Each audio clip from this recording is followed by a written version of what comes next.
继续来看云林县政府举办旅游大赛的精选活动，有145个人参加，阁有人拼远路，专工为香港来，这个战况是真激烈。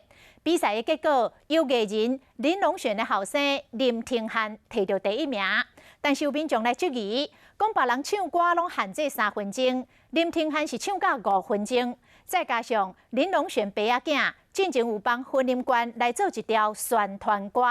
所以，互人不得不怀疑讲，这个人选老早就内定好势咯。我叫林庭汉，伊是林隆璇的后生林庭汉，参加云林县府所举办的旅游大赛精选活动，表演自弹自唱。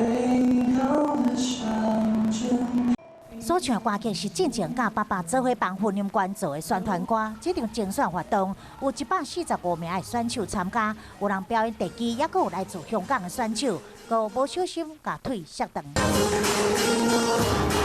比赛真激烈，拢是为着要担任旅游大赛，甲15万的奖金。不过结果出炉啊，却引发争议。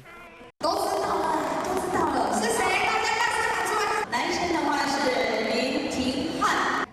这种的批容也未听，主持人就话知影，加上有民众指出，比赛时别人表演一当3分，林庭汉唱5分钟。也有林隆璇爸仔囝之前帮云林县做宣传歌，发表记者会上，文化处长陈佩君甲县长张丽仙嘛上台合唱，这拢让民众怀疑旅游大赛早就内定。我们当时的这个旅游大使的选拔，他还没有参与嘛，那是后来他才加入这个旅游大使的之前我们完全是不知情的。另外，民众质疑网络投票，林庭汉比较低分。却是当摕第1个，官府解释是因为投票占40%，表演占60%。林庭汉表演的分数较悬，强调无内定，比赛结果未改变。